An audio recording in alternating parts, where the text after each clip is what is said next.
There's no distance too far for the perfect trip. Hi, checking in for... Or the perfect table. Hey, where are you? Coming! And when you get access to Resi Priority Notify with your Amex Platinum card... Hey, this looks amazing. I'm so glad you made it. And travel benefits at fine hotels and resorts booked through Amex Travel, it's worth the trip. That's the powerful backing of American Express. Terms apply. Learn more at americanexpress.com/withAmex. There's no distance too far for the perfect trip. Hi, checking in for... Or the perfect table. Hey, where are you? Coming!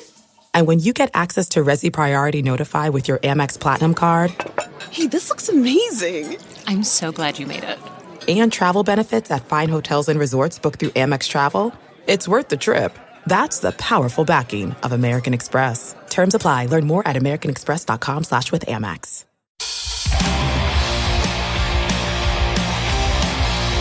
This is Full Change with Tom Laidlaw.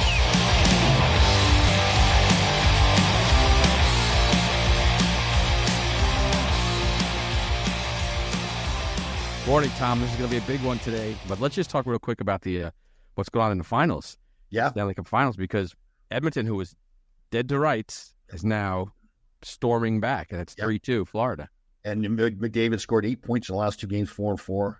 McDavid's on fire. Yeah, and again, with winning these last two games, it's not just squeaking out the wins, but I'd say they're dominating Florida right now. It's really coming on. I got a text from my brother Damien. He said last night, looks like Edmonton has cracked the code. Yeah. Florida's been so tough, but we'll see what happens. They still have to win 2, but they're going back to Edmonton. Connor McDavid is otherworldly right now.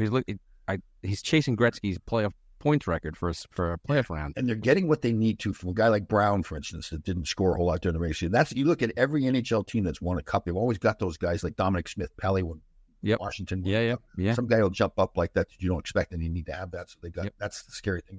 And Skinner, the goaltender, I kept thinking he's going to die out there or whatever, but he's playing fantastic. Same here. No, the Edmonton is just it's pretty great to see the best player in the world playing at this level. Yep. You don't get that every season, but we're getting it now. So these next 2 games, hopefully 2 games, will be a treat.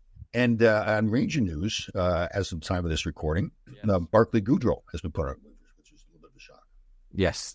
Well, I think character-wise it's a shock, but I think cap-wise it's not a shock because he's a fourth liner during the season, scored 4 goals, had a great playoff, is a great character guy. But I think it's just he's a numbers victim because that's a big nut for a fourth line. Yeah, 3-6. Yeah. And then they signed Capo Caco too, and that was a pretty reasonable deal, like 1 year at 2. And if you want to trade him, that's an easy number to trade. So we'll see what happens. I think Molly Walker had said that there might be a deal in place with San Jose to claim him. And so if he gets claimed, all of his cap money, all of it goes away. If he gets bought out, it's a big hit 3 years from now, huge hit. Yeah, I'm really surprised how big that hit was. Yeah, so I think he will get claimed because he's for a young team, character player, works hard. Yeah. He's not a goal scorer, but he was in the playoffs. So and that's the thing. San Jose does make sense because they're not going to win here. So they want the character guy in the locker room, not worried about the points as much. So unfortunately, he's a victim of the salary cap, and yet to get it from the salary cap side. Like, oh man, I'd like the way he played and just like having him in the locker room. Tough guy to lose. Yeah, even 2 years ago when he fought Ball and the Devils, he screaming at the bench. Yeah. He had a lot of passion. Had a great playoff for the Rangers this year. So it's tough. It'll be tough when they lose him. But what does that mean then for like we think about Trouba? So they don't need to trade Trouba now. I don't know about that, Tom. I don't know.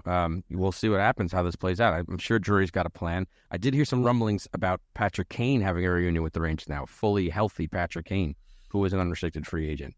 So, but that's going to cost some money, right? Yep. And they've got it.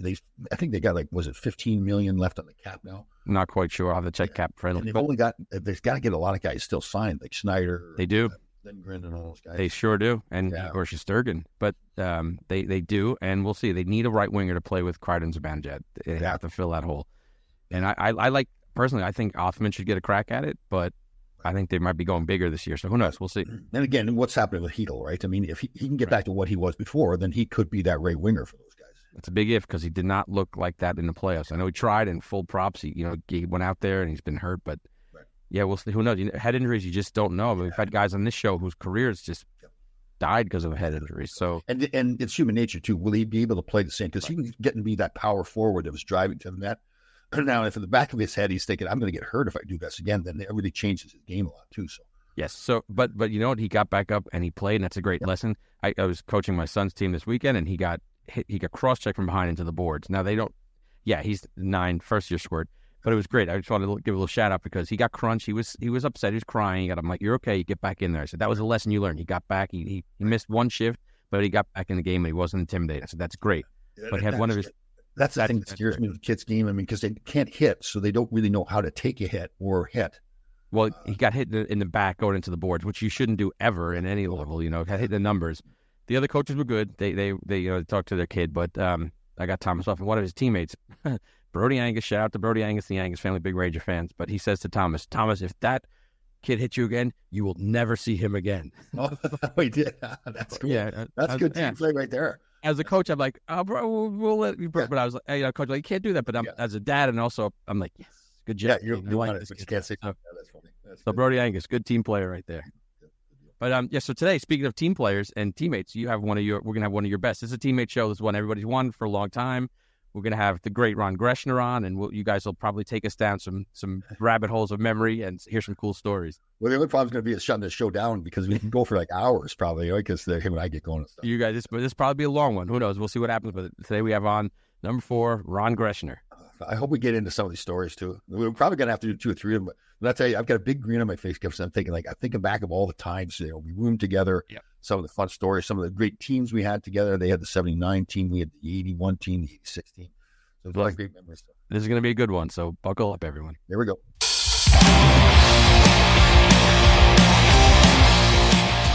So Tom, after 104 episodes, we finally got your old teammate and friend. We got a teammate show. Today we have on the great Ranger, Ron Greschner. Here we go. Wow. It was like getting the Pope on the show. You had to go through I was managers and accountants and lawyers. Well, that's because Tommy lived too close to me. For those who don't know, Tom and Ron are neighbors in Greenwich, Connecticut. They live very close by. We can see each other's front doors, so never see each other though. You see Tom undressing and try not to look. Can't help it though, right? I'm standing there. I've got the window wide open. Gresh, how are you doing, brother? How are you feeling? I feel pretty good. Yeah. Well, I'm going to the doctor today. I got a couple medical things that I got to take care of. Yeah, I got to get a penis enlargement or what? Yeah, I had that done once, but you wear it off. It's too big now. Yeah, no, it's too big. Yeah. Well, I went and made it smaller. Remember we used to shower together for like 7 years. Whoa. Hold on. Context. Well, we did. I mean, that's just the way it is. Greenwich or the Rangers? Rangers. Yeah. That was one of the things I missed most after I retired. Showering with boys, yeah. We're trying to find 20 guys to shower with every day. Yeah, no kidding. Right. Yeah. So one of the famous nights for Ron and I, we had played in, had we played in L.A. or Vancouver or something the night before the Super Bowl? We played in Vancouver. Yeah. Then we went to L.A. Yeah. So Vancouver, we just had night of game. Of course, we had to have a few beverages. Had the day off, next day to watch Super Bowl. So we get to where our hotel in L.A. Or did we go to San Diego or something like that? We were right by L.A. down. Yeah. So we get in bed, lay down to watch Super Bowl, order tons of beer and shrimp cocktails and everything. We had the woke up. We had the ice. We had the white ice all laid up, and shrimp cocktail, crab meat cocktail. We had it all. Yeah, we woke up and they're handing out the Super Bowl. The game was over with. The game was over, and stuff with the ice was all melted. And we didn't get a beer. Big party animals. Yeah. Is that the same trip where? No, it wouldn't be then. We had another trip where I was rooming with Mike Rogers. And that was a different trip. Right. So we're out, all the guys, it's nice weather wherever we were. We're all out partying outside the hotel and everything. And that first trip we were talking about, that was your rookie year. Rookie year, okay. So then this trip, so Mike and I, Mike goes to go back to the room and the door's locked, but he doesn't realize I'm standing right there beside him and he starts whining to Gresh. Tommy won't let me in the room. Tommy won't let me in the room. And somebody... He locked me out. He won't let me in the room, Rod. Could you help me? I was asking you, standing right here. Somebody broken into our room and locked the door. I was stealing all our stuff. Yeah, because wherever that place was we were staying at, we had the patios. Yeah. Oh God, that was funny stuff. Well, and the hard part, I really find it hard to believe that they took Tom's clothes. Hey, you would think they would leave some clothes there for Tom to wear. The guy obviously was homeless. Somebody needed some flannels, huh? Oh God. He had that one jacket. Yeah. Nice jacket. Did they take your cowboy hat, Tom? No, I think I had that on actually. Well, that's when he was a Dallas Cowboy fan. Yeah. Changed that pretty quick. Yeah. Pretty quick. For people that do not know, you grew up in beautiful Goodsore, Saskatchewan, correct? Yeah. I was, I love it. It's a beautiful place. Yeah. I took my kids back there last summer. I got inducted into the Saskatchewan Hockey Hall of Fame. Congratulations. I saw that. Yes. Very nice. Well, it was nice.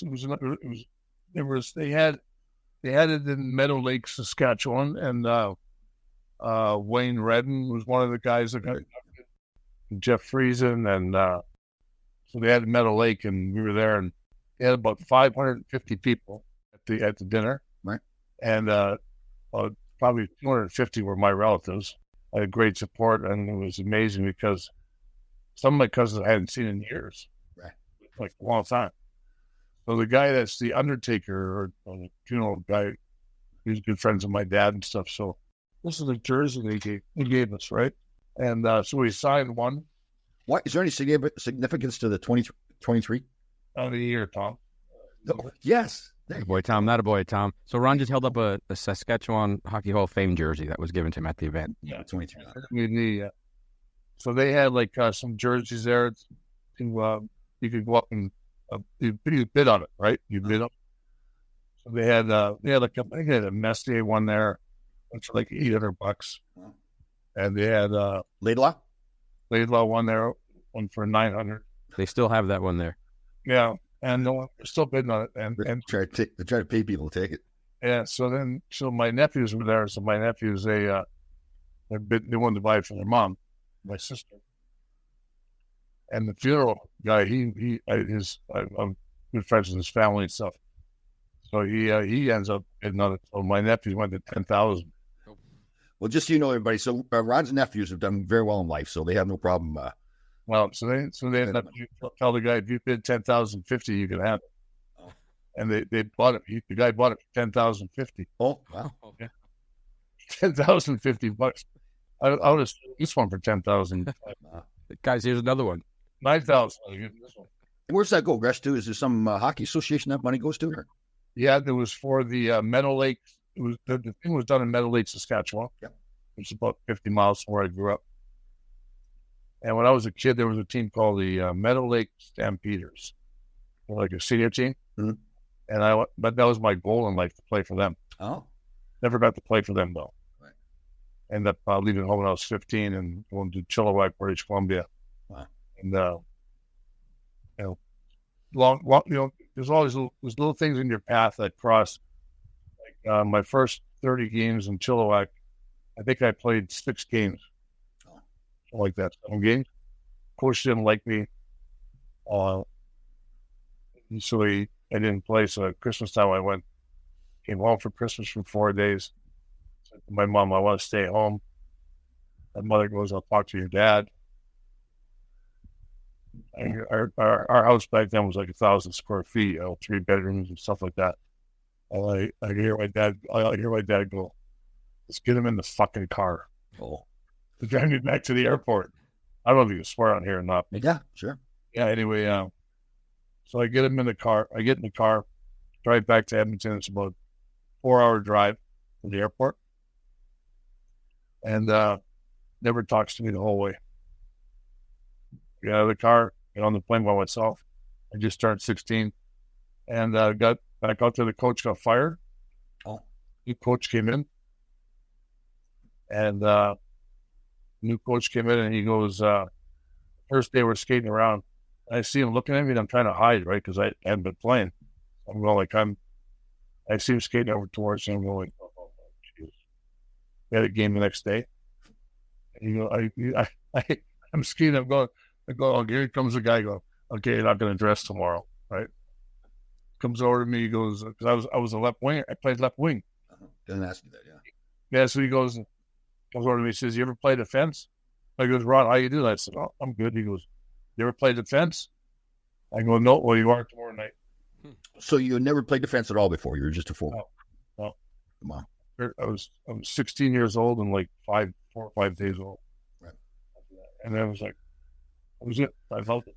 That was a great move by your father, but that had to be a tough thing to do too. You're his son, right? Like, and he's taking you away. Yeah, well, the deal was when I left in September, because I had a lot of relatives that left before me to go play hockey. Then at Christmas break, they all stayed home. So he said, "I don't care what do you do, but you cannot come back and stay. You have to make this agreement with me right now. You have to stay till the end of the year." He said, "I don't care where you go to, you can't come home. You have to show, discipline and stuff like that." Yeah. And I go, "Oh, no, September, I'm like, just some vinegar. Sure. I'm going, I don't care what happens." And I got there and I was homesick again. Yeah. 1977, maybe, we were, this was 1970. So 1977, my mom and dad came down for Christmas. So I hadn't seen them for Christmas in 3 or 4 years. I was in New York. Me and my dad are shooting pool across town. Oh, it's Thanksgiving. So Thanksgiving, I think. We're shooting pool anyway. We get the turkey and all that. We're at the turkey at the Raccoon Lounge. And my dad's at the bar with me, and my brother-in-law came down, my mom, my sister and all. And he goes, "That was the toughest day of my life." I said, "We had a good time. We got drinking and shooting." He goes, "Oh, no, that day I dropped you off." I said, "Oh, Dad, it wasn't that bad." Probably a good. Yeah. Great thing for your life, right? Yeah, it changed my whole life. It changed my, he was good like that. He was a good dad. Ron, how long before he talked to you after that? Well, back then he didn't have a cell phone, They would come to all my games, all the games, when I played in the Western Canada League, they'd come to all the games in Winnipeg, and then when I got to the NHL, they'd come and they'd fill up. They'd have 2 rooms, and one room was all full of booze. And all the guys, Oh yeah, for the games, because the bars back in Canada at that time closed early, right? The guys came back and they drank. I remember sitting on the floor in your parents' room. They're drinking some whiskey. Yeah. That was the way it was. Yeah. A lot of guys would show up there. Yeah, Winnipeg and Edmonton and Calgary and Vancouver. And they loved it. They loved the game. They just I remember them coming to Detroit my first year. And back then you weren't allowed. You couldn't have family on the bus. You couldn't have anything like that. That's just the way it was. It was so crazy, right? So stupid. Yeah. And to separate everything. So I'm playing hockey. I got to separate the stuff. And my mom and dad were standing outside in Detroit, 1974, and it was free to January, maybe 75, January, freezing. They finally got a cab to get out of there. Detroit wasn't that great a town. No, down there, yeah. Yeah. So you played your junior hockey at New West? New Westminster, yeah. Ernie McLean. I met him in Vancouver. You introduced him to him. He came in the locker after a game. One eye. Yeah. The big nose and everything. Tough guy. Fair though. Like he was, you played for him. You never had to worry about anything when you played for him. And wasn't he a gold miner after when he quit coaching? You got lost up in the Rocky Mountains somewhere for 5 or 7 days. Oh. Right. He was 75 years old or something like that. Yeah. Yeah, he was tough. He was tough, dude. First game, we're sitting there, and I wasn't playing that much, so I'm sitting on the bench, and I'm sitting there all of a sudden, bang, I get hit. He threw the garbage can over with the back of the head, right? Oh, he was Was Barry Beck there with you? No, I played with Barry's brother, Murray. Oh, that's right. Murray was about half Barry's size. Oh, really? Oh. Murray Beck today in this game today would be he was tough little shit boy and could skate like the wind, and he was really, really good. Today's game he was a flourish. Today's game. And then you were drafted in the second round by the Rangers? Yeah, drafted second round. Yeah, I had 103 points and I got drafted in the second round. Wow, playing defense. And that you were a defense the whole time. Yeah, and I played defense for New West the whole time. But what happened was that I was the first year they had underage draft, like the Dave Maloney era. That's right. And so the cat put a thing in the paper that broke my leg really bad, and they called my dad I'm going to keep me on the farm. Don't talk to anybody. Oh. You can draft me in the second round. And they took Dave in the first round? They took Dave in the first round, yeah. Okay. But you didn't break your leg. They were just saying that. Oh, I didn't break my leg. I wanted to go to New York. My brother-in-law, Don Fettis, he was a Ranger fan. He was the only Ranger fan I knew. Everybody else was Montreal, Toronto, right? Yeah. And there was still about 21 teams in the league at that time, right? When I started, no, there was only 16? 18. 18? 14, 16, 17. Yeah, 18. That was the same draft Pierre LaRouche went, Tom. He went number 8 overall. Okay. Yeah, I remember I met Pierre in Calgary at the Memorial Cup. Met him in the elevator. Oh, that's right. You told me. Yeah. French guy. Smoking cigarettes or what? Oh, yeah. Like his darts. And Gresh, when you got drafted then, you were a 19-year-old? I was 19. Did you go back and play a couple more years of junior? Or? I had my first game when I was 19 in November. And you and Dave were together at Providence, right? I played 7 games at Providence. I had 5 goals, 6 assists. And the coach at Providence was John Muckler, correct? Yeah, he told me that you'll never make it. Didn't he say you'll never play one game in the NHL? Is that what? Yeah. But he became the coach of the Rangers, so I saw him at a thing in the garden. I go, "Hey, John, how you doing?" Looks at me, he goes, "Ron." I go, "Listen to me. I just made it past the one game." He goes, well, whatever." Yeah. I was laughing. Yeah. So wait, why? Can you just tell like people listening? Why would he tell you you're never playing NHL? He's your coach. Well, I was kind of like I like to have cocktail. And, you lived life all out, Gresh. You lived life all. What's that? You lived life all out. I did, but I had it. Dave was like a year and a half or a little more than a year younger than I was, right? And we were rooming in it. He wouldn't get out of bed. Oh. So in the morning we'd be late because of him, not me. Oh.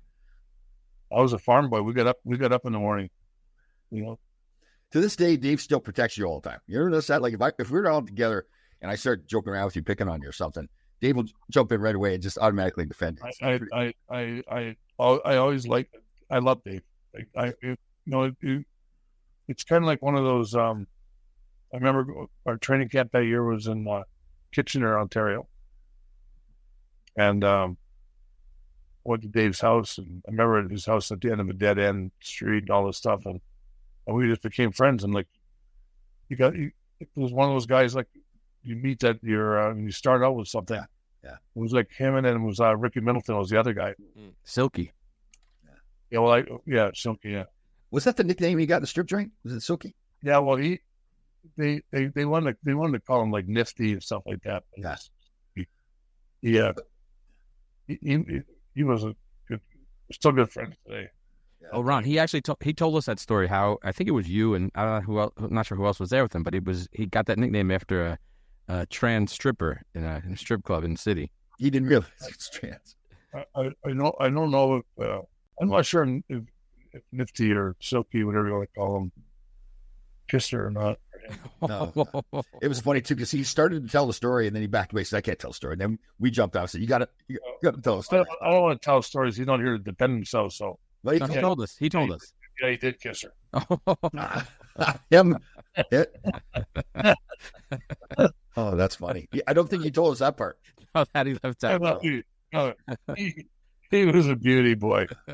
In 1970, our first year, 74, 75, we always played New Year's Day, right? So New Year's Eve was New Year's Eve, right? So me and Ricky go to a place called the Fireside in Long Beach, and we're live right down the street from there. So we go there for dinner. I said, "Let's go out for dinner at 6 o'clock. Have a nice steak and have baked potato, the whole thing right before. Get home, get to bed like 10 because we got a 12 o'clock game the next day." So we said, "Okay." So 5 after 6, we're walking out of the bar in the morning. Oh, and, with a 10 o'clock game or a noon game? Noon game, noon on Christmas, on New Year's Day. So we were walking out of the bar. I think Nicky's. I had a goal and an assist, and Ricky had, and he had like 2 or 3 goals. And then how long were you there when Don Murdoch showed up? I was there.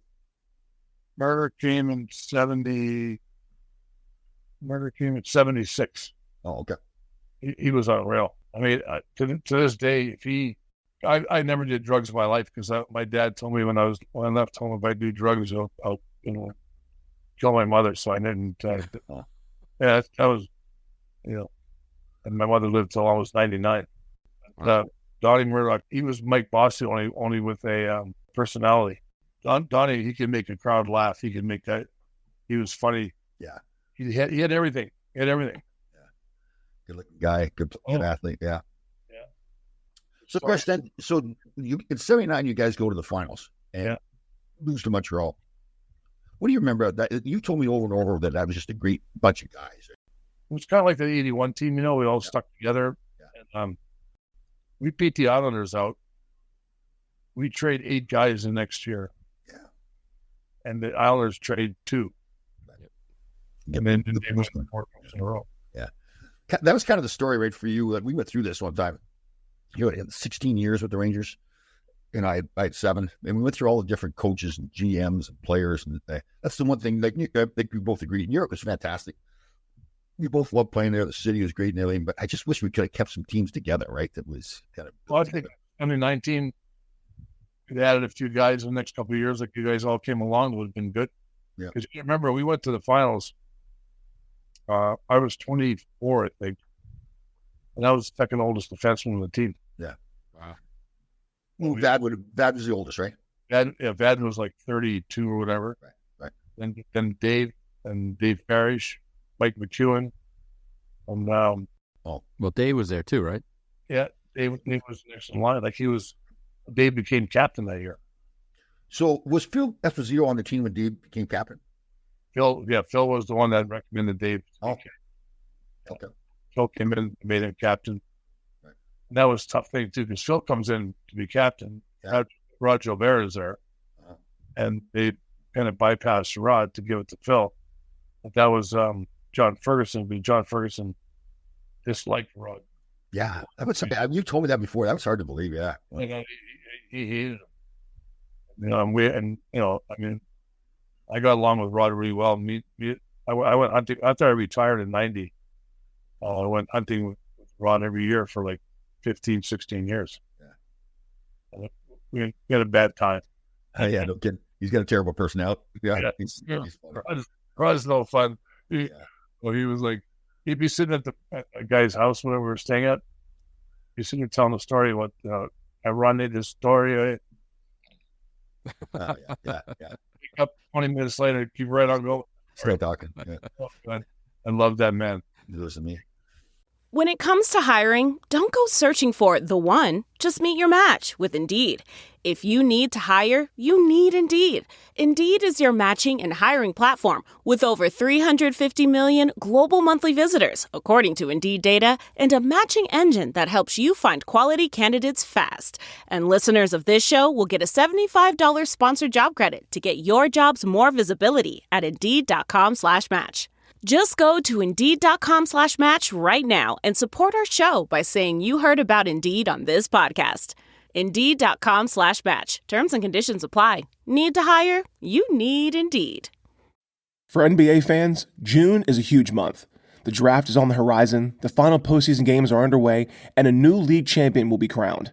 For all things NBA, there's no better podcast than The Old Man and the Three, presented by BMW. From draft pick predictions to interviews with some of the biggest names in the league, hosts JJ Redick and Tommy Alter lean on their insider knowledge to give you the best takes on all the action. And where better to listen to the best NBA podcast than in the best vehicles on the market? BMW sets a standard for driving, combining luxury and power to create a wholly new driving experience. And with innovative automotive technology in every model, BMW levels up every drive. Be the best. Set the standard. BMW, the ultimate driving machine. So I got one of my favorite stories of all time. But, when you first come into the league, you want to be accepted by the older players and everything. Phil was still playing, and it was Thanksgiving. So he invited myself, Dave Silk, you, Dukes, and Barry Beck for Thanksgiving dinner. Beautiful apartment, the fireplace going the whole bit, and the turkey dinner. And we were drinking wine, and I don't know who it was. I don't think it was you. Maybe Dukes or Bubba pulled out a big doobie, like about a foot-long doobie. And we're sitting there, and Silky and I are there. You knew Phil already. Now, Phil started smoking pot. And we're thinking to ourselves, oh, my God, Phil Esposito smoking pot. This is unbelievable. We're here to watch it. Oh, and then he leans back, and he didn't like fall into the fire, but he leans back kind of like the turkey and the wine and the pot, and he lays down the floor. Now his head's almost into the fireplace. It's not to the point where it's going to burn or something. And you guys are dying laughing. You three older guys. And Silky and I had to grab his legs and pull him out of the fireplace. Hey, this way, he had that stuff he sprayed in his hair. Right? Yeah. I remember the first time I walked in the bathroom at the garden dressing room. Right. He sprayed this on there. What? He was on the back there, on the monkey's ass. I go, okay, I'll spray it on the monkey's ass. So, Gresh, the year after you went to the finals, Larry Sloman, was he hired by the Garden to do the buck he did on thin ice? Yeah, he came the next year. Sonny Werblin changed everything. Like I don't know if you watched some of the hockey last night. They showed the practice rink for the Panthers. Oh, it's crazy! It's incredible. Their new rink. That rink probably costs more than all the practice rinks that we had back in Warplane. Yeah. Like the Ranger one is unreal. The one they have now, but this one here blows it away. These guys live in that place. They come with golf carts. Oh, is that right? Oh, wow. And they built a golf cart parking lot. And these guys park their cars. I mean, Tommy, if you didn't see it, you can look it up. But you're gonna go like, holy shit. So Sonny Werblin, he ran Gulf and Western too. Or is that no? He ran MSG. Gulf and Western owned Madison Square Garden. Right? Yeah, Sonny was the one that brought Joe Namath. Right. And he really pushed you guys to be out in the city, right? He wanted you guys on page 6. It was fine, and then yeah, you have to be out there every night. Well, oh no, it's funny. The funny thing is that most of that stuff you hired a person to put you in there. Right, not page 6. Yeah. They couldn't figure out you're in there a lot. Well, yeah, paying somebody $600 a month to put me in there. But you hung out with Dukes a lot. You were involved in that crowd at the time, right? No, Dukes was we lived across the street from each other, almost like a block apart. He lived 87th in New York. I lived 86. Dukes wasn't like this crazy guy out there. He was not like drinking every night and all that stuff. Dukes was more like in the women's side of it. Yes. Yeah. He wasn't. Everybody goes, oh, Dukes is out drinking. He hardly drank. Yeah, I know. He's quiet too. Really, you could be in the locker room. You hear him there talk. You know, he could talk until he start working for the Rangers. Yeah. Hey. But guess Ratso Sloman. So he wrote this book on thin ice. Did he tell you? Is the story true that he told you guys at the start of the year, "I'm following you everywhere"? Practice rink. So and he planes with us. He came on buses with us. He was all over. Like, and everybody's going like people. Some guys didn't like it because who cared? I know. But I really think that some of that stuff that was done by our teams back then and getting in the paper, getting all that stuff really helped Limelight. Yeah. I mean, I remember back in the 80s, I'd be like, I had friends in Phoenix. I'd go to Phoenix and I remember walking in this mall one time and these people come over to me and they go, I get your autograph. This is like 1984 or something. I'm like, okay. Like I didn't know hockey. They even knew hockey. Yes. It's true. If you ever walk down like in Madison Square Garden, even just walking down the street with Gresh, it's amazing the response when people see him. Like they just like it's special. I mean, they may remember me or whatever, but they just. Well, they do. But the problem with you, Tom, is that there's like 4 of you look alike. That's right. Adam Graves, Brian Mullen. Well, you guys, they go like they pick one name out of it. Yeah. Right. It isn't funny because I can always tell when they think I'm Adam Graves because they get way too excited. And I say this, I'm sorry, I'm not Adam. No, I'm Tom. Mully and Adams, they're good guys. But yeah. It's funny when you do these things, like you see, like Tommy does a lot of stuff with the Garden, and that's a nice thing, right? Yep. And people go like, why does Tom do so much? Oh. Well, I want to get this out in the open because he lives right here. Yeah. Like you live in Vancouver, you want to come and do the same amount of stuff Tom does? Yeah. Well, then pay for the flight, you're going to lose money. Yeah. If Tom didn't live here, if Tom lived in where did you live? Detroit one time, right? Yeah, lived outside of Detroit. Yeah. Yeah. I mean, if you were living in Detroit, you wouldn't be doing the same amount of stuff. Totally. Yeah. No, the Rangers treat us fantastic. Yeah. Oh yeah. Like people get mad at Dolan. I think Mr. Dolan is like he does so much for the alumni guys. Oh, yeah. You know, I mean, I'm not talking like the alumni guys don't do 100 events a year. We do 1,000. Yeah. No, they treat us great. Yeah. They're great in the community too, with the kids, and charities, and all that. They're incredible in the community. They do great with the kids and with the events they do. And you've done clinics by where my son plays. You guys are everywhere, and that's a great thing for the Rangers. They take care of the kids. I love that. Try hockey for free. We get the equipment. Yeah, so many people come. I did a thing at the high school up here in Connecticut, and this girl was there. She had 2 sons, like 7 and 9 or something, whatever, 6 and 8, whatever they were. And She's good looking. Gary. Yeah. Yeah. And so anyway, so she goes, "Oh, I'd like to try hockey for free, but I can't afford it," and stuff like that. I go like, "And you should sign up right over there, and they give you all the stuff for free." She goes, "No way." Because the kids like it, but she's divorced, and the kids are in the program. Awesome. That's a lot of money. I mean, Tom, like growing up. I think what you should do with that family is, like, when she's a single mother, is like you should really step in and help out with the kids a lot, like really get involved. Well, yeah. Here we go. Yeah, I think that's a great idea. Win-win. You help her up, help the kids. I mean, and you're that kind of guy that's a giver. Yeah, yeah. It's like when you get to be like 70 almost. You're never too old. You're 69 now, right? I am 69. Yeah. 69. I'll be 70 at Christmas time. I don't feel be over 100. Right. God, can you believe that we're like 70 years old? Oh my God. These lights are bright in my face. I look like I'm dying right now. Oh no, beautiful, beautiful.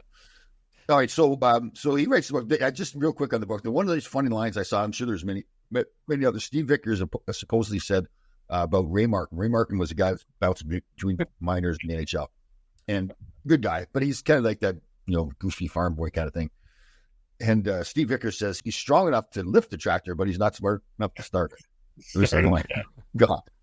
When I saw that, and then they had to play together after that too. So it was, that was the thing. The stuff that Larry wrote in the book, like there's a lot of stuff that guys were not too happy about.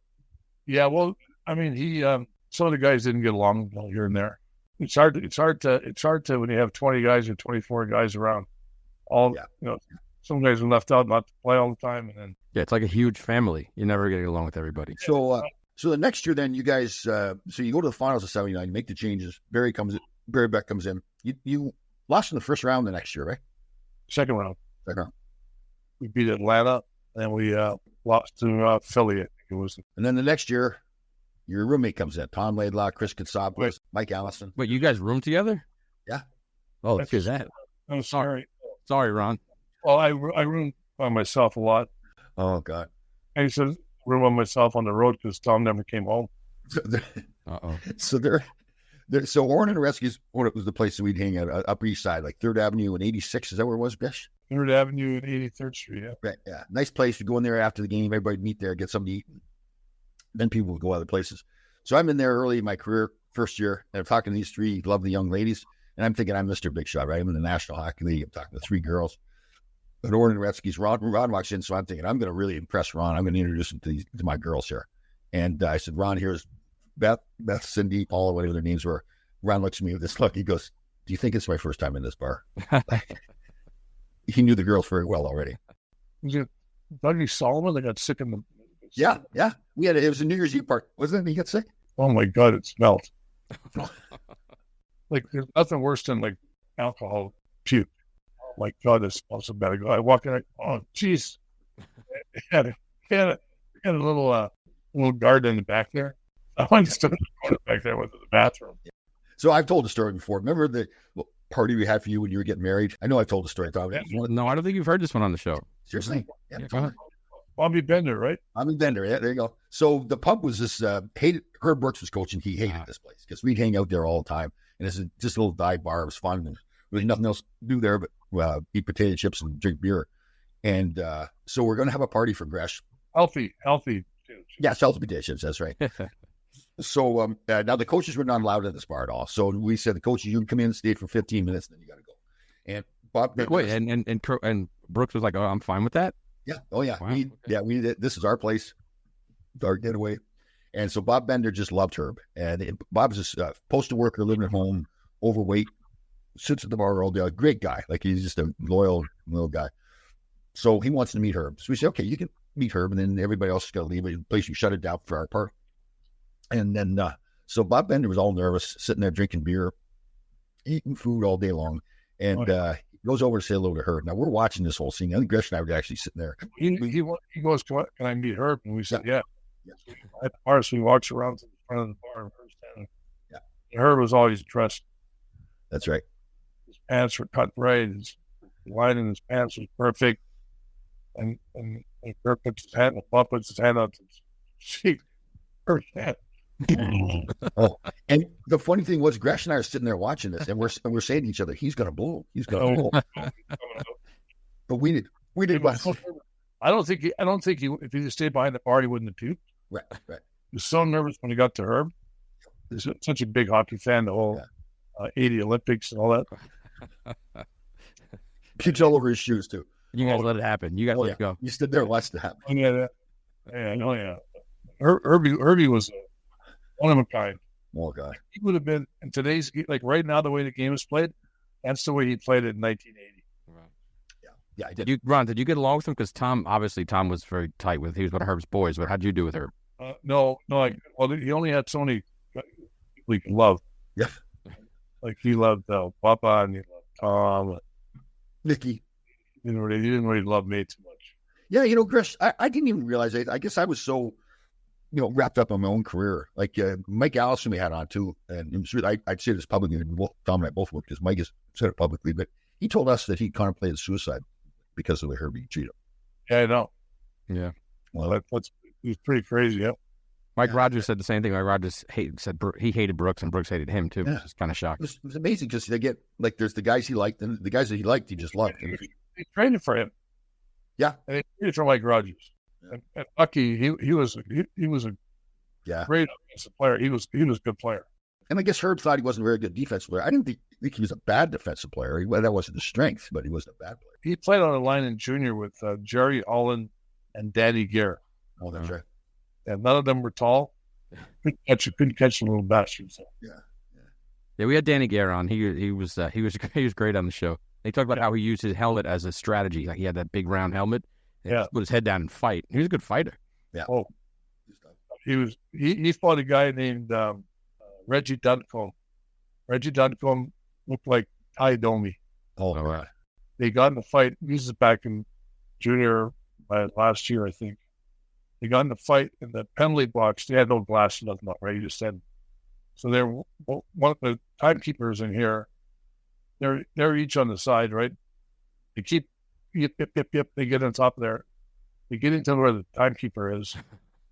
And they fall over the thing onto the ice. Reggie's head hits the ice. Oh, nothing. You just cracked the ice, and they kept fighting and punching, and they punched each other until, like, Reggie was probably about 5'9". Oh yeah. At times, like 19 years old, 200 pounds. Wow. Just like Ty Domi was when he was like that. And him and Danny were punching. They must have landed about 50 punches each. Yeah. God. Danny did good. Danny was a big goal scorer. That was good for us. Definitely. So, Gresh, we get to 80-81. Freddie Cyril's still coaching. And then, so we get a whole bunch of new guys coming, like myself, Kotze, Eddie Hospodar, Mike Allison. Yeah. And we got a big, tough team, right? Bubba's there, you're there, Deuce could fight. Nicky's on the team. Nicky was there. Yeah, Nicky was there, yeah. And we didn't have a great regular season, though, right? Freddie got fired partway through the year. I think we were like 500. I think he was over 500, but we didn't start out very well. I think we started out like 6-15 or something like that. We fought back to it. But Freddie had me in front of the net on the power play. I mean, that's part of the reason. Oh, no, but you were good, though. You could handle the puck well. Right. I love you, Chris. Love you.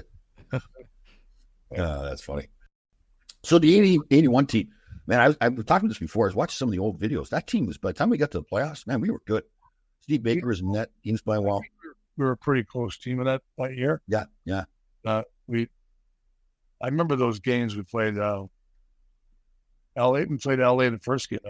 Yeah, you guys beat up Marcel Dion. Yeah. We did Eddie Hospodar. Yeah, I know. They thought it was me. They thought it was me at first, and then it was Eddie. He was slapping everybody. He was like, yeah. Oh. And Bubba hit shark drop.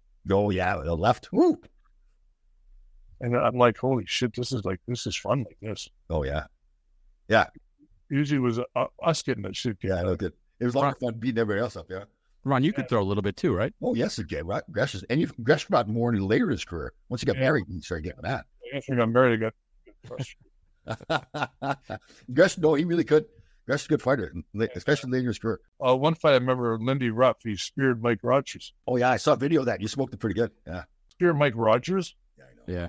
Oh, you're tough. That's like Mike Rogers. Like, well, I'll tell I was about 5'9". Yeah, I thought, yeah. Never dropped, and he never fought. He just, it wasn't his job, yeah. Yeah, and I'll spear him. Yeah, I know. Oh my God, Lindy, you're so tough. I know. And you're on the road too. Lindy Ruff. Yeah. So that was a good year. We had a good playoff run there. We beat LA, beat St. Louis, got to the Islanders. And do you think Greschner, looking back at the Islanders series that first year, I thought we were kind of almost too respectful towards them. I think we were, Tom, but I don't think we had the goal scoring to beat them. Yeah, I'm true. Like Phil had retired. Yep. Walter lost his eye. So Mike Allison becomes the number one centerman, which he played great, but it's just rookie year. Yeah, then Mike Rogers came the next year, right? But then, so, we had some good players in our team. Yeah, we didn't have enough good players. Yeah, they had more. Yeah, we had more like a grinded out kind of game, right? Like that we did, if we had maybe got a little more physical with them and tried to be more physical with them, but they had some tough dudes too. I know, yeah. It's easy to say that, right? There's Clark Gillies and Bob Nation looking at you.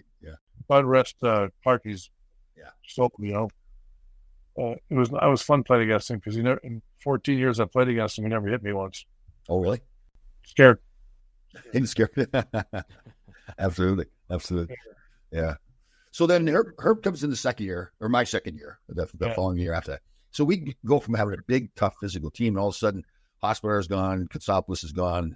Now we got Mark Pavlich, Ray Roots-Alainen, Robert Flanagan. You're the Smurfs. It turns into a totally different team altogether. Unreal how it changed. Yeah. And it was still tough hockey back then. It was being dirty. Yeah, and those guys competed hard. It's just they weren't going to intimidate somebody else. They just... I mean, God rest Mark Pavlich's soul too. Yeah. Mark wasn't that big, but he stuck his head in there. Yeah.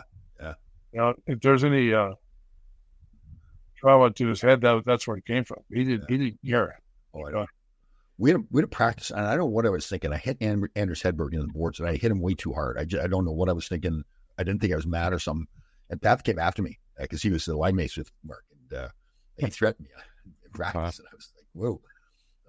But that small Smurfs team beat the Flyers twice though in the playoffs. Yeah. Oh yeah. We spanked them 1 year.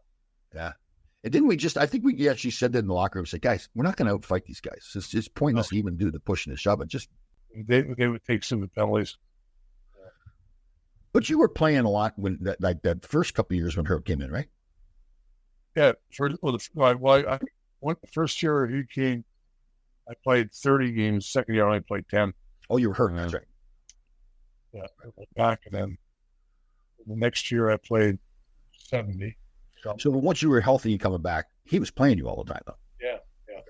Then he benched me against the Islanders in the playoffs. I know. I guess that's another thing. I was so wrapped up in my own game. I forget you and Dave too, right? You bench both of you. And Mike Rogers too. Yeah. And then scoring a goal in game 5. Yeah. Let's talk about that. That's not just a goal. That is a really nice goal. I mean, you danced. I just saw it on NHL Network. They do it on Free Clip. Yeah. You heard me. Does that count? Well, you know what? What I really respected with you and Dave, like you never let your personal situation be a distraction to the team. Like we were wrapped up in a close playoff series, and I never heard you guys complaining about it or anything. It's just no. I wanted to go skiing. I did. I went skiing one day. Oh, did you? Oh, yeah. I went up to Sugar Bush Mountain. I went skiing. How did he handle that with you guys? Did he come and explain anything to you, or just say you're not dressed? Yeah. Who was this? Wade Thomas was there. Wade came to me. Oh. And said, "You're not dressed for the game." I go, "I'm ready." So it was right at the end of the ski season. I was skiing one day to Sugar Bush Mountain. Skied. Went up there in a red Ferrari. Did you? 100 miles an hour. Okay. Yeah. And they go. The guy goes, "You're not playing tonight." I go, "Yeah, well, I'm not." I got back. You have to be at the Garden to show up there, Okay. Coming back home, traffic. It was horrendous. And I wasn't dressed. I had to go back. I lived on 52nd Street, I think, down. Went back, changed my clothes. I walk in the Garden. The first period's like just ending. Oh. I can walk in and they go, "Where you been?" I go, "I was upstairs watching upstairs." They're going to say, So, Greschner, you got hurt. You hurt your back. You spent some time in the hospital with your back, right? yeah, I for a while I couldn't walk. I couldn't even walk though. I just had this whatever crushed and bent and broken and it was like I remember I went to hit Wilf Paymont in Toronto, missed him. I played like 20 or 15 games like that. Trainer kept saying, "Oh, it's just back spasms." I go, "I don't think it's just back spasms." Like I couldn't like if I bent over, it was straight back up. And I spent about 2 months in Lenox Hill. It put me in traction. And then once you got back to playing, I mean, you maintained the back, so you didn't miss much time with the bad back after that, correct? None. Okay, so then we have the '84 series. We lose. I just want to get on that goal again because give Ron some credit here. He just like danced 2 Hall of Famers with Dennis Potvin and Billy Smith. Yeah, but it's a goal. It's as nice as the goal that Leach scored in Game 7 against the Devils in '94. Yeah. Oh, that spin one. Yeah, well, yours is just as nice of a goal and almost as big too. Especially Greschner, and you really try to paint the scenario. So you played in the first game, I think, if I'm correct on that. Then you didn't play the next 3 games. So now you come back in for Game 5, which is a deciding game against the defending Stanley Cup champions. So to be able to do that move, I mean, it's just a great move in itself, but the whole scenario there too was pretty special. Did we have a meeting night before the game? Yeah. Remember Trivial Pursuit? It was out. So it was a big thing at the time. And so the whole team came to our room, right, Gresh? It was our room? Yeah. Yeah. So we put half the guys on one side, half on the other. We played Trivial Pursuit. And I'll tell you what, we had some red wine. Yeah. But I don't want to paint the picture we're getting hammered. It's just like nobody drank. Nobody got. We had There was like 20 guys in the room. We had like and I think I had 1 glass of wine. Yeah. Well, the Trivial Pursuit game turns into a brawl. Like, oh really? Yeah. Who's going at each other? Oh yeah. I don't know how it started. Was it like the D versus the forwards? How'd that go? No, I think we just split up the team. Stevie Richmond. Yeah. We had the garbage can over his head. And we're punching him in the head with the garbage can. Him and George McPhee. That's right. Oh God, these guys are going like, what the heck? What the? Well, and you know what? We spilled some wine on the white carpet, and we broke one of the chairs, the desk chair, and we were mudheads. We just like, oh, all right, we'll deal with it later. And later on in the summer, Joey Bucchino, who was like the assistant general manager, called me up and goes, "What did you guys do?" Like it looked like we'd had this all brawl or something in the room, and yeah. We had a great group of guys. So like it was one of those things that everybody wanted to be together. We knew what an important game was. So. We had fun. It was like nobody. I hadn't played a couple of games. Listen to me. You play when you're ready. You don't play when you're ready. Whatever. It's like somebody went to me one time. Does it bother you when you play forward? Playing. Yeah. Well, that was one. Ron, so everybody knows, to all listeners, Ron was one of the few players. There's other guys have done it. But Ron was one of the few guys that not just played both positions, forward and defense, but really was successful at both positions too. And I'll tell you, it's not that easy to do. I've went to try to play forward a couple of times, and it's a whole different world. With those hands? Oh, I know exactly, right? Well, you have to be able. You have to be like. I'm not saying you're not smart, Tom, but you have to be intelligent enough to know way when you're on the ice. So, Ron, you were playing forward in that '84 game, right? No, I played Dino. Yeah, he said Bubba got hurt in Game 4. Yeah, Bubba. Yeah. So they put Gresh and Davian, and they took Steve Richmond out of the lineup too, I think, right? Yeah. It's funny watching old videos like that '81 team. You see Gresh is dangling really smooth, Dave's dangling smooth, Carol Vadnais dangling smooth. I carried the puck down the ice and just running into the goaltender. That was my smooth play. Know your strength. Yeah, exactly. Tom was a friend that he went to college with. Yeah, this is a good one too. Donnie Waddell. Now he's with Columbus, right? Yeah. He played one shift for the LA Kings. Yeah, he did. And we had him on the show too. And Tom, when he saw his good friend, his college roommate, and his college teammate, he says, "What are you doing here?" He's on the ice at the end. Gresh jumps on the ice and dances him. Danced around him. That was a weird feeling for me because him and I were really good friends, and I wanted him to do well. But I as soon as you started coming down on that, because I knew he wasn't a great defensive player, he was more of an offensive. It didn't work out well. So then Herbie get fired the next year. Herbie got fired 84, 85, right? Right. And then 83, 84 was that series where he scored the big goal. And he got fired next year. And I think Craig took over. Didn't Craig take over? Craig took over, yeah. So what is when you came to training camp the next year after that playoff series where you didn't play some games, how was things when you got back? Were you in the lineup all the time, right? Yeah. Okay. Yeah. And I played, and it's funny because that year I hurt my shoulder. I was taking cortisone. So I ended up playing like 50 games. I had like 45 points in 50 games, so it wasn't like that bad. But I remember hurt my shoulder, and that was one of those icing calls. Oh yeah, wow! Run from behind. So you were playing. Herb was playing you fine, no problems at all. Then Herb got fired. When you get fired, was it like halfway through the year? I can't remember. I think a little less than that. Oh. You never like a coach where like he just did it over spite. He just did it because he thought it was better for the team. Yeah, I agree with that. Yeah, and I talked to him like lots of times after that in Florida when he came down. I was living down in Florida for a while. I talked to him. I was down there. He came over to my golf course. And he, I was sad when he died because he was such a legend in his own way, like that whole thing. Yeah. But you're right though. Like if you were one of his boys, which I was lucky to be able to played all the time. I never bothered me. I look back at some of the stuff he did, like stupid. He kicked me in the ass and tell me to get on the ice sometimes. He tried to shoot a puck in my head one time. But I just he had his like sons. Yeah, totally. Yeah. Yeah, sons that team. Yeah, definitely. There's no question. But if you were not one of his guys, then you have to live through things sometimes. Yeah, totally. Yeah, very true. Yeah. And then you went on. So that would have been what, like your 7th or 8th year in the league then by 84, 85? That was my 10th. That was your 10th year? Wow. Yeah. Wow. And then it was 80 when you came in. So that was 75, 76, 17. My 7th year when you came. Yeah, that's right. Chris is the old guy at that point here. I'm trying to impress him at the bar, introducing the girls. Yeah. They were looking girls too. Yeah. They were pretty. Yes, they were very nice personalities and everything. Yeah. So then we go on. So then 86 we go on another run to go to the semifinals. Yeah. So paint the picture now. Was it Teddy Sitter was coaching at that time, right? Yeah, I sat the first 2 games out that year too. So and then who's the assistant coach? Jack Birch, right? Was it Jack Birch? Yeah. So I think you got hurt right when we got beat out and missed the final game. Is that what it was? I broke my hand. Yes, that's right.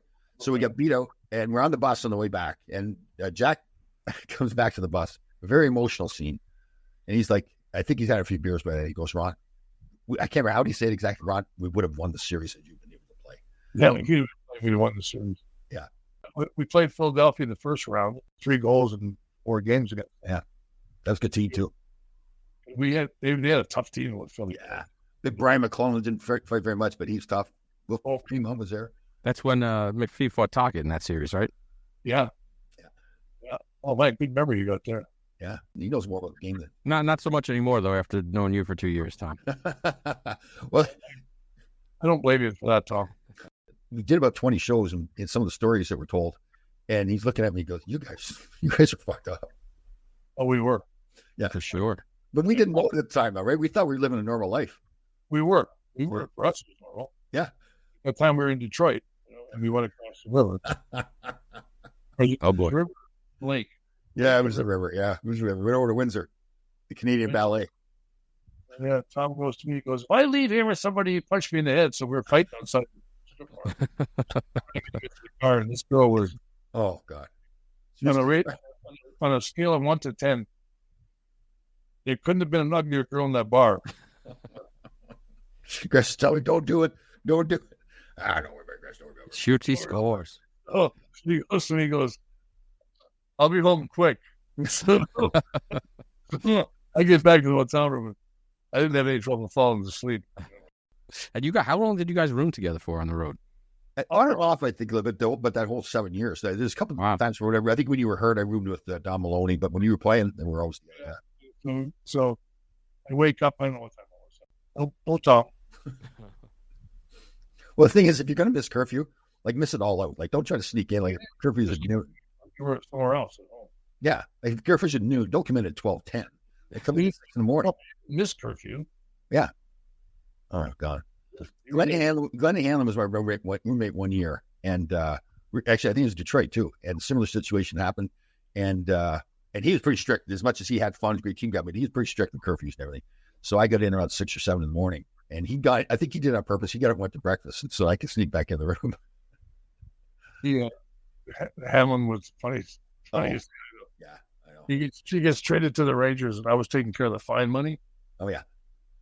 So we're having a party, Halloween party. So somebody wrote the directions down on the blackboard. So me being, smart, I went and changed all the lefts to H's. Remember this. And so we had it in we're having the Airverse, yeah. Yeah, and he gets there late. I go, you're fined $50. He was down in the South Bronx. He mean, the best one though was Hamlin. He was in a room with Nikki. Oh. So Nikki had got him behind the curtains or something like that, right? So Nikki goes, okay. So Nikki goes upstairs, and Alan's going, where'd Nikki go? And he went upstairs. So I'm across the hall from him. The door's open, and I look, and I see him going in, peeking around by the bed, and peeking around. Whoop, the curtains like that, right? No Nikki in the room. So he goes in to take a piss in the bathroom. Nikki was in the shower. Pissed all over himself. Oh my God. Oh, Nikki's a funny guy. So Gresh, so I got traded 86, 87. Were you captain at that time? Yeah, saddest day of my life. We've talked about Marcel Dion's too. Yeah, we talked about this a lot. Like when other guys get traded, I go have a beer with you, wave goodbye. Life goes on. When you get traded yourself, it's like, where are you guys going? They're like, didn't you get traded like right at like deadline? Yeah, right at the 3 o'clock deadline. Yeah, I remember leaving there like yeah. It was Trader Phil.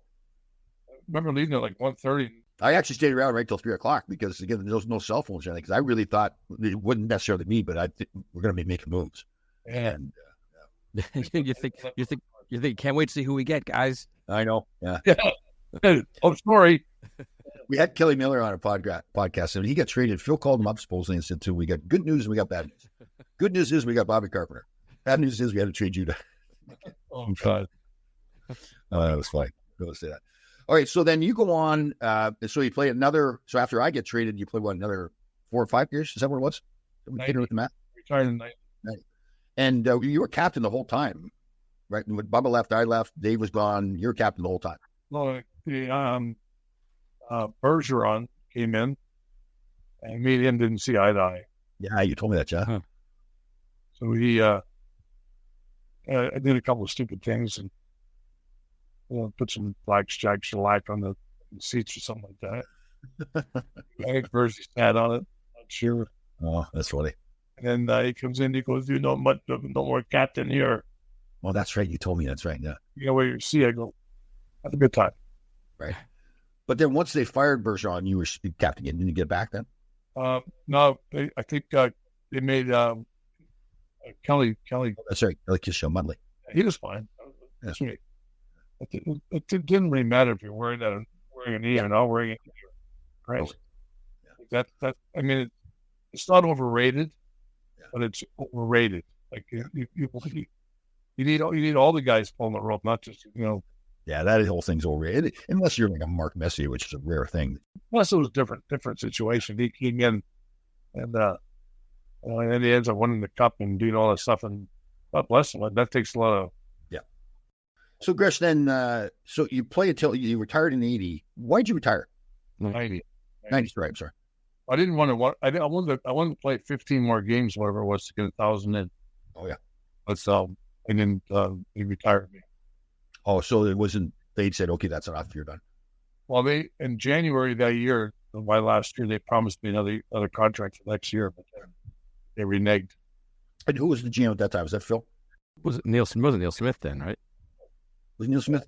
Yeah, was he Neil Smith there by then? Yeah, Neil. My last year, And I talk to Neil all the time because, I was there a long time. And so, but, I ended up doing TV and doing some other stuff for them for years. So, I was whatever. So, Gresh, when you look back at your career at the Rangers, first of all, just to play with one team, that's rare for any player to do that. Not many guys have done that. How do you look at your career? I mean, like, sorry, when I say this, the people that, when they see you, everybody recognizes you. You go to the Garden, Ron Greschner, the streets, Ron Greschner. Like, you were really more than just a New York Ranger. You were my whole career, Tom, I look at it as it would have been nice to win. Other than that, like, you hang out, and I know you do a lot of stuff with the fans and stuff like that. So do I, and it's kind of like that bond you have with them, and 99.9% of all the fans are really good. Yeah, and when they won in '94, I was happy. The team, I was happy. I was more happy for the fans. Yeah, no kidding, right? Yeah, I don't know how you were. For me, I don't think I recognized how great the fans were, how into the team they were until you retired. Now you're out with fans more often. Yeah. Well, you got to think of all the things you do for these kids in youth hockey, whatever it is. None of those kids are even, some of their parents weren't even born. I know, yeah. Okay. Wow. But they all love it. Somebody goes, well, they should send out the guys more recognizable to do these things. I go, that's not true. Because the more you send everybody out, everybody gets recognized by the kids. Yeah. It's kind of like, well, you have to build a bigger platform than 2 or 3 guys. Yeah. Team. And no, and it's true. And then, like, I know how much of that stuff you do with other kids. I see your beautiful face with them sometimes. Kids are going like, what the hell? I know that big head. Oh, but it's like you build like a friendship with what a friendship with, like, yeah, they love that. Yeah, they do. Yeah, you notice when you go someplace and you met a little boy or girl, and then you do another event, and they go, "I met you before. You know what I mean?" Yeah, but that's how you build a community. Yeah. Yep. No, they're great at it. I was in an event with Tom, but the one kid comes up to Tom and he goes, "Excuse me, are you Wayne Gretzky?" It's like, "Oh, I'm a stay-at-home defenseman." They do that to all of us. They go, "Do you know Wayne Gretzky?" Oh yeah, all the time. Yeah. It wasn't for me. He would never been that good. So, Gresh, when you retired, then did you see yourself? You know what? I appreciate my career. Or was there bitterness there? Did you want to continue to play, or where were you? I would like to play more. I could have went to Pittsburgh. Oh wow! And I didn't want to go, and then the Rangers offered me like a TV job. I took that. Then I did some alumni stuff after that. It's like I love being in New York. I love the fans here. The fans are just, you go do different things and you go out and see them, and a lot of times like Susan Brooks. Yeah.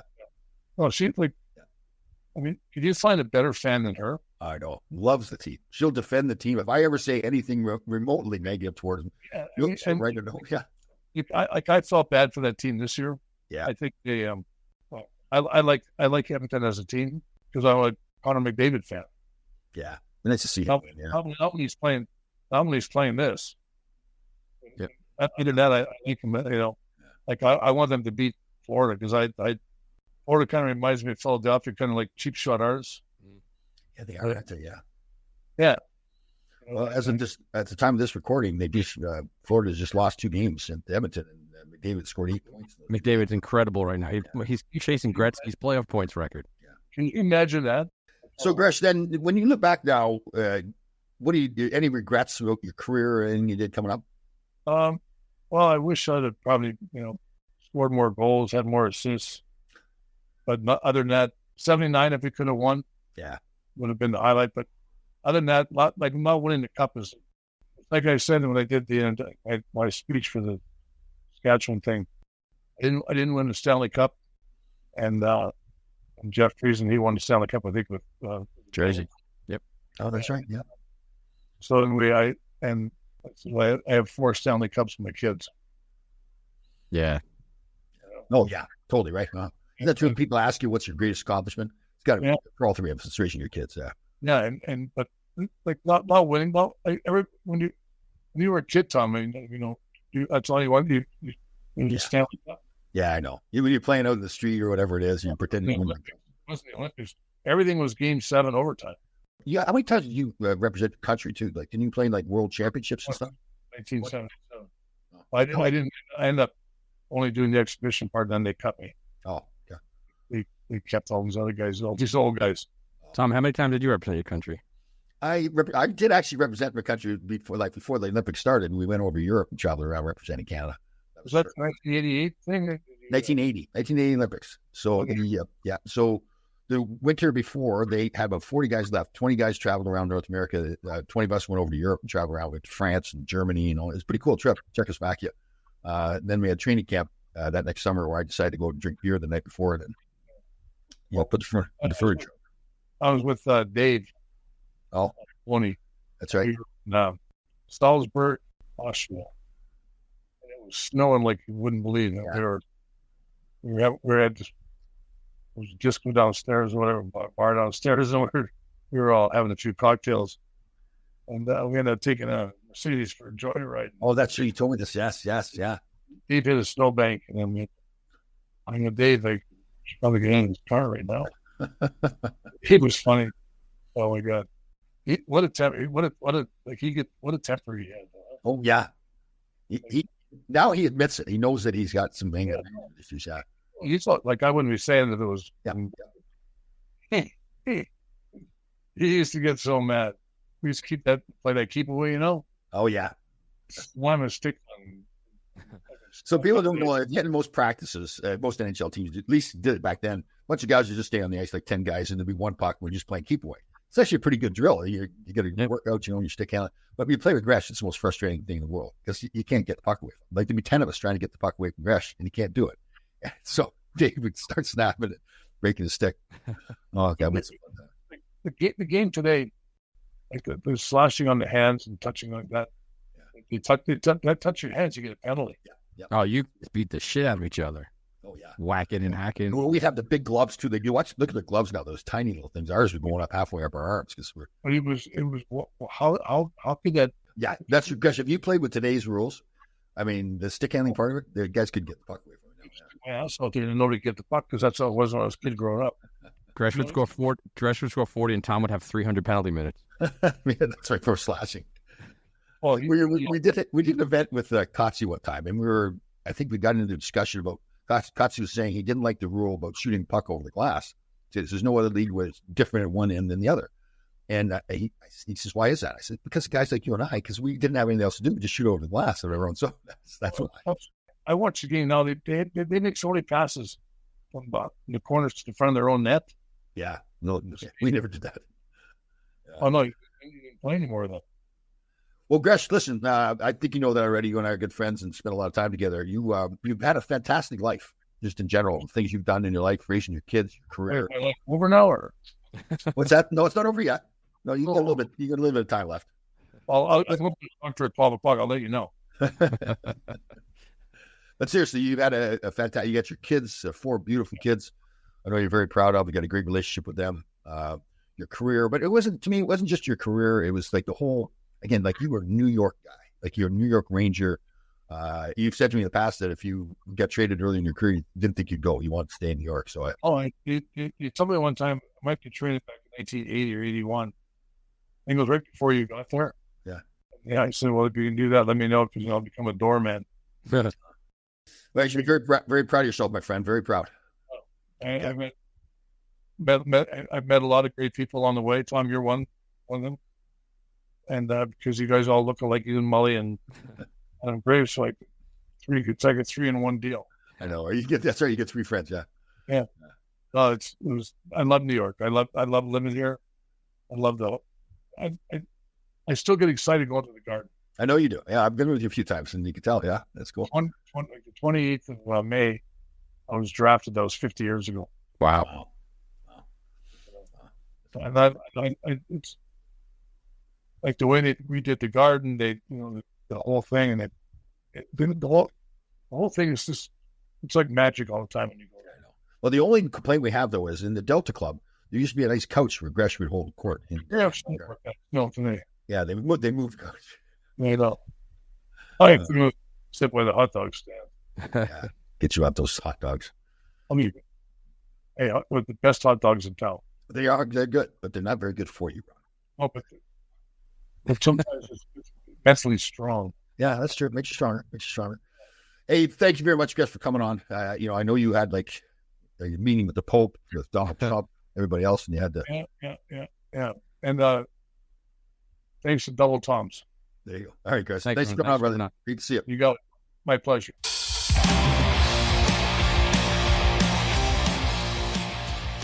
So there it is, Tom. We finally got him on. Gresh. So long. We had to fly him in. From Greenwich. Cancel all kinds of meetings Greenwich. with the Pope and Donald Trump and everybody else. Yeah. Yeah, but it was great. We finally got to go down memory lane. A lot of fans were asking for that one. When are you going to get Gresh on? When's Gresh coming on? So there it is. Ranger legend Ron Greschner. We got him on. You guys. It's unique for me because, again, a lot of guys you've had on, this is very good. Like guys like Ryan Vandenbush, Kevin Klein, all these guys that I've never played with. So I'm really getting to know them as we do the show. But with Gresh, it's different, right? Gresh knew more than anybody, probably. Yeah. So some of the old stories that we could have gone on. This is a long show for us, but we could have gone for 2 or 3 more hours. If we didn't even go through a lot of the stories. No, we could definitely do a part 2 and probably a part 3 with Gresh because there's a lot there. But I'm glad the people finally got to hear that. We finally got him on, and Ron Greschner, Ranger legend. So great show. Yeah, there's a lot of memories for me. Like again, in the locker room, I didn't realize that we were looked at this way. We had James Patrick on a show one time, and he was talking about. He says nothing's changed. Like Tommy and Gresh are running the locker room, and I didn't really view that was the way we were viewed. But I guess that's what like you look up to guys like Bobby Hull and Phil Esposito. And guys like James Patrick, they looked up to you guys. Yeah. And it's just generational. And the next generation, we did own the locker room, man. It was hilarious. Yeah, it sounds like it sure was, man. Gresh would walk around naked with the cigarette in his mouth. Sometimes. Oh, he was a smoker.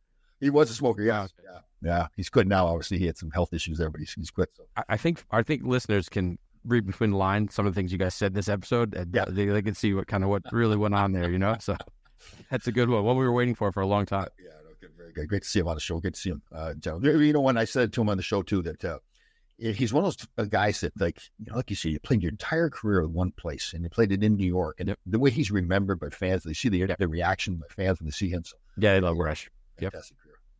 Awesome.